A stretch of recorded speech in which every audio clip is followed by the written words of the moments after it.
Hello and welcome to this Module 1, Introduction to Artificial Intelligence, as part of this Artificial Intelligence course. In this video we will talk about the first of the 5 modules of beginners level. We will start having an overview of artificial intelligence and its applications. Then we will speak about the historical development of artificial intelligence, types of artificial intelligence, narrow AI and general AI, ethical considerations, and then we will wrap it up. So first of all, an overview of artificial intelligence and its applications. Artificial intelligence actually is a branch of computer science, very much related to mathematics and statistics as well. But its main focus is on creating systems capable of performing tasks that typically would require human intelligence. This, combined with its biological inspiration, is the reason why it's called artificial intelligence, artificial neural networks, etc. Those tasks include a vast variety of options: learning, reasoning, problem solving, perception, language understanding, etc. And the idea is to mimic human cognitive functions, enabling machines to analyze, process data, make decisions, adapt to changing environments, and eventually not only to mimic human abilities, but to surpass them.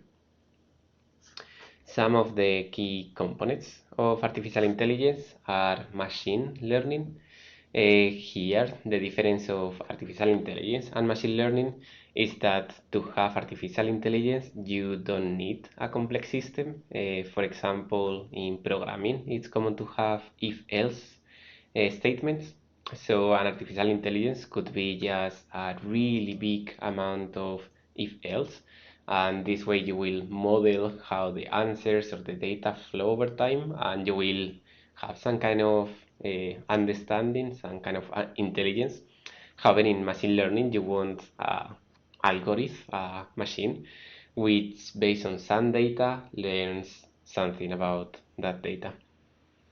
That's the main difference, and that's why it's very common nowadays to see companies and advertisement when they say powered by artificial intelligence.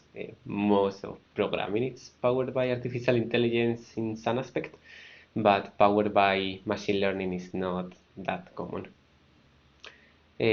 Also, three key components are natural language processing, computer vision, and robotics. Natural language processing means that a machine wants to understand your ideas, how you speak, based on language, but in a natural way. You don't need to write a command there, go object one. You can just say the object one goes in this direction, and the machine learning algorithm will understand. This technology is, for example, used in virtual assistant, chatbots, and language translation, and so on and so forth. It's very common nowadays and really trendy as well. Then we have computer vision, and in this case, the idea is that machine learns to interpret the world and make decisions based on visual data. For example, you could have a CCTV, a camera which is recording, and it can recognize when a robbery is taking place and automatically call the police. You could have a self-driving car which understands the walls and drives in the right way, etc., etc. Other examples are image and video recognition, facial recognition, autonomous vehicle, and yeah, this subdivides in many different problems. And last, we have robotics. Robotics involves the development of intelligent machines that can perform tasks autonomous or autonomously. And this includes robots, as everyone has been exposed to through books and movies, but also drones and robotics assistants. For example, Roomba, the cleaning robot, it could be a good example of this case. Here also we can see a representation of how natural language processing work. The human speaks normally, and the machine is just replying in binary code, but it will be translated in a way that makes sense to the human, and the other way around as well. And this could be a real-world example of how an autonomous car sees the world.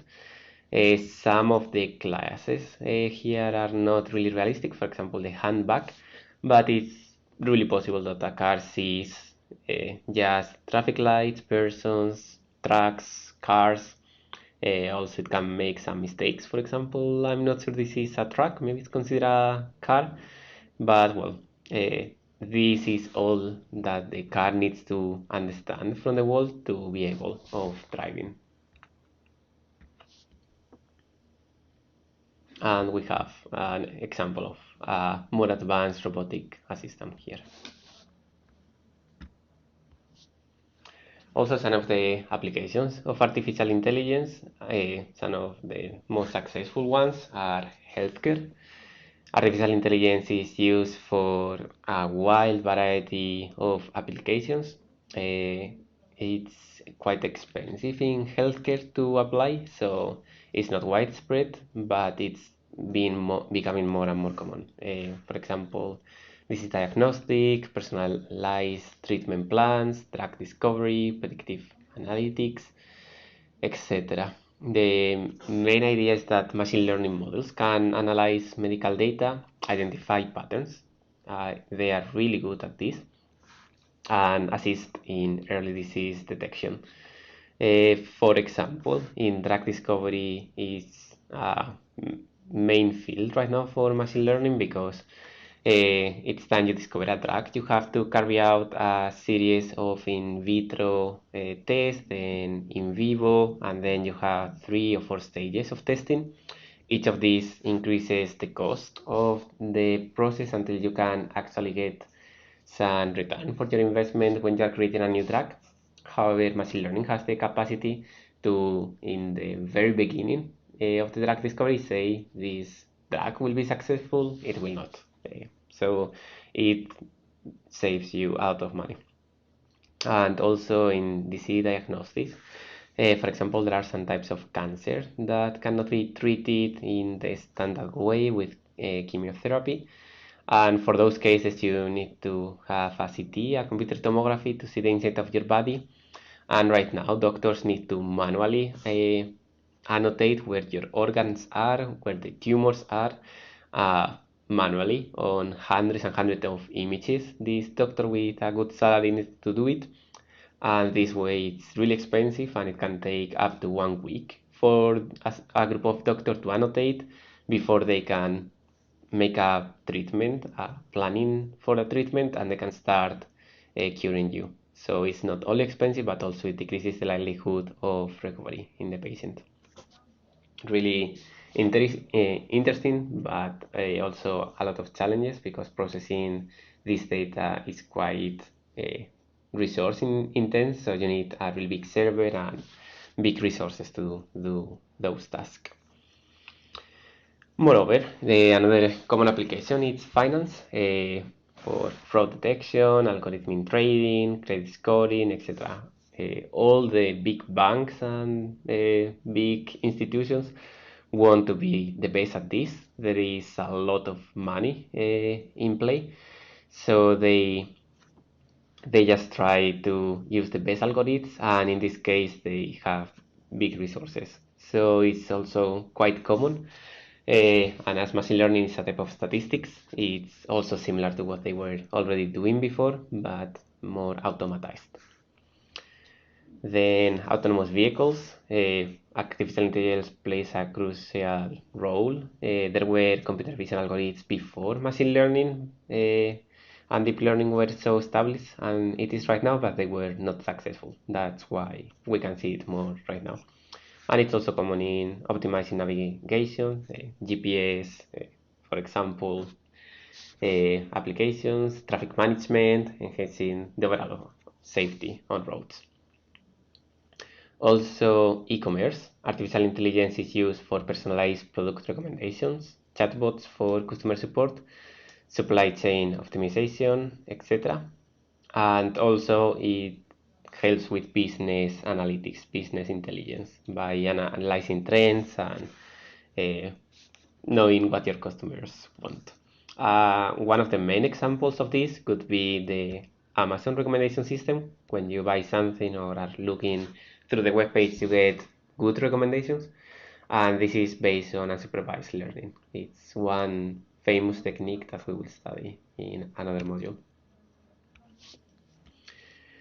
And this is an example of a CT segmenting the organs inside of a patient with artificial intelligence.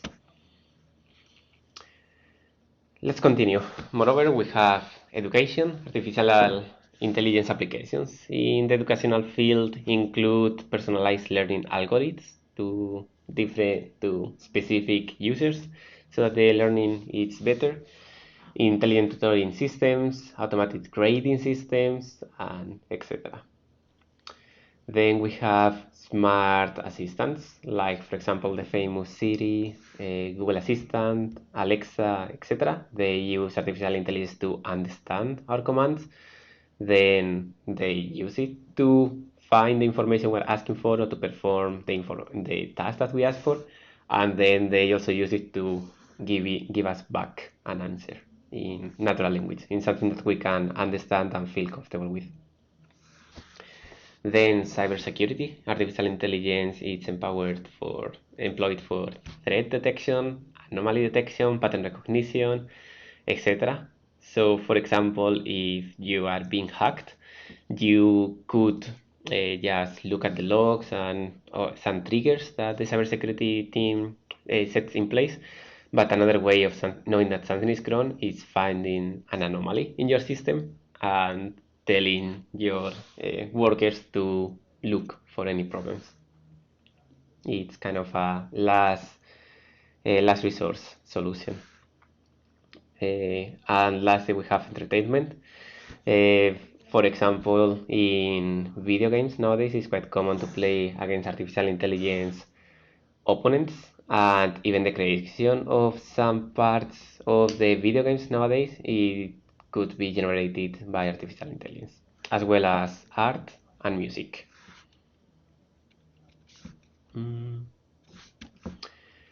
Next, let's dive into the historical development of AI. The history of AI can be divided in many different parts, but those are the main ones which all the researchers will agree upon, in my opinion. First, the field started with Alan Turing when he published his book Computer Machinery and Computer Machinery and Intelligence, which after time became popular as the Turing test, which experts have used to measure computer intelligence. And also this term of artificial intelligence was coined at that time, and it became popular thanks to books, films, etc. This is the birth of AI, and it took place in the beginning of the 50s. Then we have the AI maturation and boom from the late 50s to the late 80s. This idea of artificial intelligence was becoming more and more mainstream, and it was doing so fast thanks to books, films, sci-fi, the idea of robots, etc., and so on and so forth. Also, there were some successful stories and applications of those ideas and techniques. For example, the first autonomous vehicle was built by an engineer graduate student. And however, at the same time that it was becoming more and more mainstream and there were successful stories, also it was a struggle because the funding was being decreased. In particular, the US government saw little interest in continuing with funding artificial intelligence research at that time. That was in the 70s, but in the 80s, it was a period of really fast growth and interest in AI, which is often referred to as the AI boom. There were several breakthroughs, and government funding was increased and many techniques were proposed at this time. However, afterwards, we got into the AI winter, which is approximately 6-7 years in the late 80s, beginning of the 90s. And this was characterized by low interest in AI from customers, public, private, etc., which led to less funding, which led to less breakthroughs, less interest, less funding. Really a bad time for artificial intelligence due to this bad loop. However, around 1993, despite the lack of funding, there were some surprising successes of artificial intelligence. The most famous one would be the win of artificial intelligence to a world champion in chess, and also in the everyday life of customers. Roomba was introduced and was getting into the houses of everyone for cleaning. This success was followed by interest, which was followed by more funding with progress to take place. So we were at this time we were living a acceleration of research and discoveries. In particular, some of the successful applications were in 1997 Deep Blue, developed by IBM, which beat the world chess champion at that time, Garry Kasparov, in a really famous event which was broadcasted, and it was the first time a program beat a human chess champion. Then in 2002, the first Roomba was released and it gained popularity really fast, becoming quite standard nowadays in many houses. In 2006, companies such as Twitter, Facebook, Amazon, Netflix, etc. started using artificial intelligence as part of their advertisement and user experience algorithms. This recommendation system I mentioned before, for example, also more intelligent searches, modeling the preferences of the user better. It was really good idea, which made those companies grow massively. Then, in 2011, a natural language processing computer programmed to answer question, which was called Watson, also created by IBM, won Jeopardy against two former champions in a very famous event as well in TV. And in 2011 was the time when Apple presented Siri, the first popular virtual assistant, which was present in iPhones at that time. This was a time characterized by AI agents. Let's say it was intelligent things, but here it was the beginning of the movement from artificial intelligence to machine learning, and it was really targeted applications. It was a program that only knows how to play chess, a program which only knows how to answer some type of questions, a program which only knows how to make recommendations, etc. And in the case of Siri, it was more general, but still quite rule-based internally, most likely. But after this, we got into an amazing time, which we are living nowadays, which is characterized for the look into artificial general intelligence. We don't want a program or an assistant that can do only few things. We want it to be able to do almost anything. We want to propose it new tasks and that it's capable of doing it. And also the companies don't want to spend too much time teaching to it. They want it to learn on its own. We have seen in the last decade a big growth in the use of artificial intelligence tools such as virtual assistants, search engines, etc. And in particular, two ideas have become really important nowadays: deep learning and big data. Big data is mostly for organization. Deep learning can be used in so many aspects. Let's say for more user-friendly things. In 2015, Tesla Autopilot was released. It was the first time that a common car can drive on its own in many situations, and now all the car manufacturers want to go in the same direction and release the same functionality in their own cars. In 2019, Google's AlphaStar became Grandmaster in the video game StarCraft 2, outperforming all human players except zero point 0.2. This is really important, not because Google can win this game, but because this game is a particular example of a really, really hard case for training an artificial intelligence which is capable of being good at it, and Google succeeded massively. And then in 2020, OpenAI started beta testing for GPT-3, a model that uses deep learning to create code, poetry, talk, answer questions, look on the internet, solve writing tasks, etc., etc., which later on became the famous ChatGPT. So as we can see right now, it's an amazing time. We have more and more applications coming on our way. In particular, generative artificial intelligence is becoming really important. And yes, let's see if we continue in this direction at the same speed and with the same interests of all the parties. Next, let's talk about the types of artificial intelligence. The main idea that I would like to share is that artificial intelligence can be divided into narrow artificial intelligence and general artificial intelligence, also known as weak artificial intelligence and strong artificial intelligence.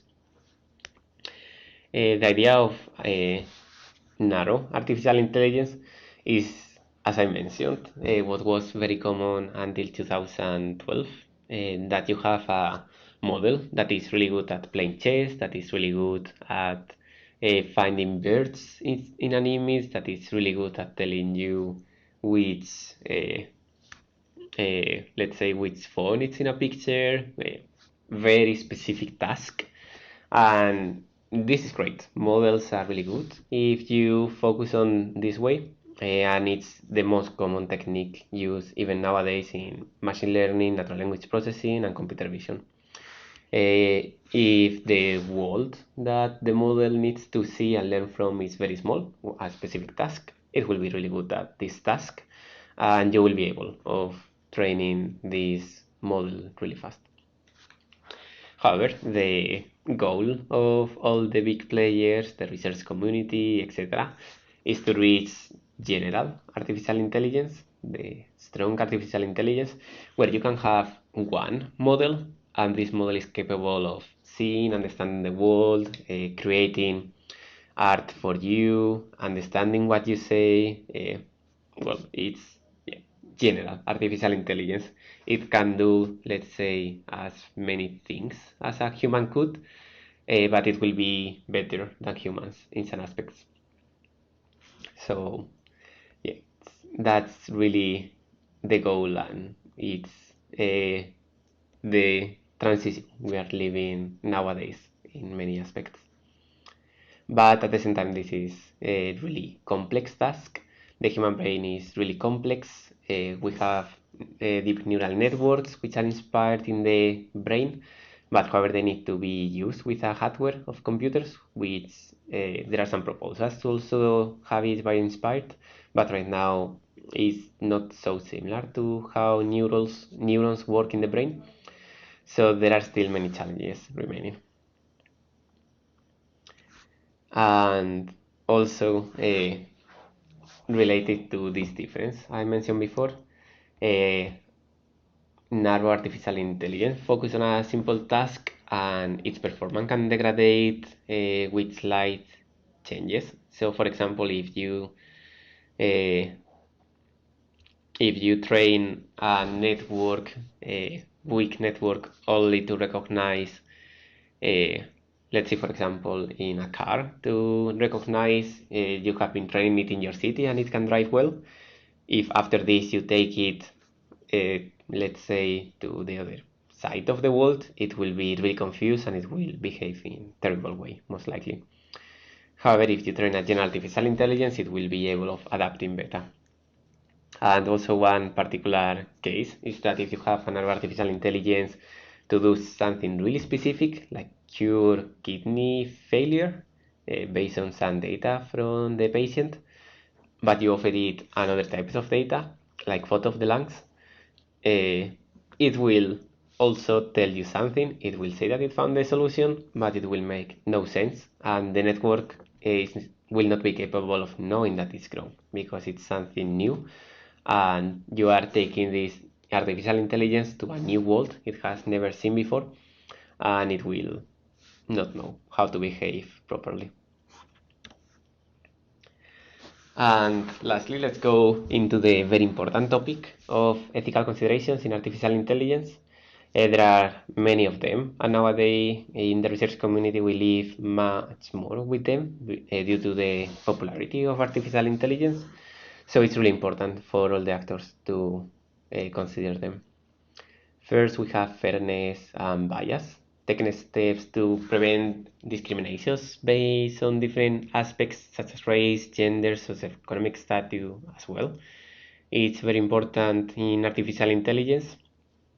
We don't want a situation where the product that we develop is incapable of recognizing Asian people, where the web page we create propose higher price to black people. We don't want a system which will assume a low intelligence because the race of the user in the picture appears to be European, American. We don't want any of these situations to happen for ethical considerations. But also it's important that if we release this to the public will really not be happy about any of those discriminations. Also, privacy, it's really important. Governments and agencies are taking this to a next step with new laws. For example, the new famous privacy laws of the European Union, which are very restrictive. And we need to ensure that we can protect the user data and that it's not misused or mishandled. We need to be transparent on how we use it, and we want people to trust us with their data, because models, deep learning models, need vast amount of data, so it's critical to have good privacy. Moreover, safety. We want to take steps to prevent accidents or harm caused by artificial intelligence systems, especially now that they are becoming more and more common in the everyday life of so many people. We want to have explainability. We want that users can understand why we propose those things, why the artificial intelligence made this decision, and if they ask for a more detailed explanation, we should be capable of giving it. Most of the deep learning algorithms are so-called black box algorithms. You give it some information, it gives you some decision or classification, but you don't know how it considers this information. You don't know if it just said, okay, if the image is bright, I will say that it's a car. If it's dark, I will say that it's a bicycle. You want something more reasonable. So in the case where you have this black box handicap, you want at least to be able to interpret the results so that the cause and effect can be understood, and this can be used by generating some synthetic artificial data and seeing how it affects the network. But it's really big field, explainability in artificial intelligence, indeed. Also, you want to have human oversight. As artificial intelligence learns on its own, it can make a wrong turn in so many points in time. So you want to keep a human in the loop to check that the artificial intelligence system is behaving as expected. And also you want to shut it down if it behaves in really bad way. Also, trustworthiness. You want to build trust with users and being accountable for any errors or problems. I would say that most people have been exposed to sci-fi movies where they speak about all the dangers of artificial intelligence. You don't want to be in a situation where people remember about those movies with your product. You want that if there is a problem, you explain, you apologize, and also you find a way that it will not happen again. Also, human-centered design. You want to keep humans in mind. So you want to remember about their needs and wants, and you want to focus on not only technical capabilities but usability by the humans. And lastly, you want good long-term impacts. You don't want an artificial intelligence which can harm humans, so you should mitigate any negative impacts. For example, with generative artificial intelligence nowadays, we have a situation where you cannot trust videos of important people or their voice as you could trust before. So you should take steps to prevent this from happening and having a worse and worse effect on society. And also, it's really important to mention the trolley problem. It's a philosophical problem, but now it's more important than ever thanks to artificial intelligence. And this is a moral dilemma where a person must decide whether to divert a trolley into one person that will be killed or not to do anything. And in this way, the tram will kill a group of people higher than one. So in this case, if you change the direction of the trolley, you are a killer, but the result is that less people will die in total. So it's something about the greater good against moral consequences for the individual. In the past, we didn't have this situation where we needed to uh, think if we are driving, if we prefer to kill a group of people or one person, because humans cannot make this decision fast in a conscious way, but artificial intelligence is capable of doing this. So programmers need to be able of understanding if they want one option, another, etc. Uh, this is the end of module 1. This was introduction so that we all can see the big picture of the world, artificial intelligence, and the field.